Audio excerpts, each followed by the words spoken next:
Hello viewers, Basudev online computer পক্ষ থেকে আমি বাসুদেব রায় আপনাদের জানাই আন্তরিক শুভেচ্ছা ও অভিনন্দন। বরাবর আজকে আমি কম্পিউটারের নতুন একটি ভিডিও নিয়ে আপনাদের সামনে হাজির হয়েছি। আপনারা যারা এমএস ওয়ার্ড ব্যবহার করে থাকেন তাদের জন্য আজকের এই ভিডিওটি খুবই গুরুত্বপূর্ণ হতে চলেছে। আপনারা যারা যখন টেবিল নিয়ে কাজ করেন, মাইক্রোসফট ওয়ার্ডে টেবিল নিয়ে কাজ করেন, তখন এরকম সমস্যার সম্মুখীন হননি, এরকম লোকের সংখ্যা খুবই কম। তো আপনাদের মনের অজান্তেই কিন্তু এরকম সমস্যার সম্মুখীন হবেন। তো সেক্ষেত্রে আপনি এই সমস্যার সমাধান কিভাবে করবেন সে বিষয় নিয়ে আজকের এই ভিডিওতে বিস্তারিত আলোচনা করব। তার আগে আপনি যদি আমার চ্যানেল নতুন হয়ে থাকেন, please hit the subscribe button, এবং অলরেডি সাবস্ক্রাইব করে থাকলে আপনাকে অসংখ্য ধন্যবাদ।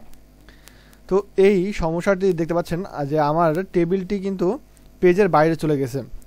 আমরা যদি নর্মালি যে দেখি যে এরকম থাকার কথা ছিল যে আমার টেবিলটি আমার পেজের মধ্যেই থাকবে, কিন্তু কোনো কারণে আপনার এভাবে কাজ করতে করতে কোনো কারণে আপনার এই টেবিলটি পেজের বাইরে চলে যেতে পারে। সেক্ষেত্রে আপনি কিভাবে সমাধান করবেন?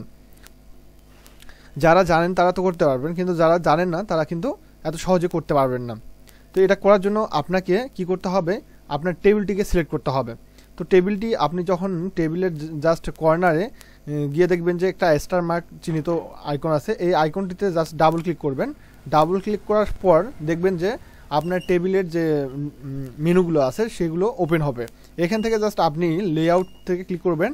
লেআউটে ক্লিক করার পর আপনি এখানে দেখতে পাচ্ছেন যে সেল সাইজ, এই সেল সাইজ থেকে অটো ফিট অপশন থেকে ক্লিক করে জাস্ট আপনি অটো ফিট উইন্ডো এখানে ক্লিক করবেন।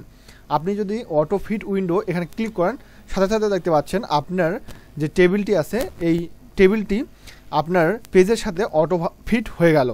তো এইরকম একইভাবে আপনি এই টেবিলটিকেও যদি সিলেক্ট করতে চান, মানে অটো ফিট করতে চান, সেক্ষেত্রে আপনি জাস্ট ডাবল ক্লিক করে এই টেবিলটিকে সিলেক্ট করবেন। টেবিলটি সিলেক্ট করার পর আবার সেই লেআউট থেকে অটো ফিট থেকে জাস্ট অটো ফিট উইন্ডো এখানে ক্লিক করবেন। ক্লিক করলে আপনার সাথে সাথে আপনার যে টেবিলটি আছে এই টেবিলটি পেজের সাথে ফিট হয়ে যাবে। এভাবে আমি তৃতীয় নাম্বার পেজটিও কিন্তু আমার পেজের সাথে ফিট করে নিতে পারি। দেখতে পাচ্ছেন আমার কিন্তু সকল পেজ টেবিল আমার পেজের সাথে কিন্তু ফিট হয়ে গেছে। আজ এ পর্যন্তই, দেখা হবে নতুন কোনো ভিডিওতে। ততক্ষণে সবাই ভালো থাকবেন, সুস্থ থাকবেন। আর এই ধরনের আপডেট ভিডিও পেতে হলে অবশ্যই আমার ইউটিউব চ্যানেলটি সাবস্ক্রাইব করে পাশেই থাকবেন। ধন্যবাদ সবাইকে।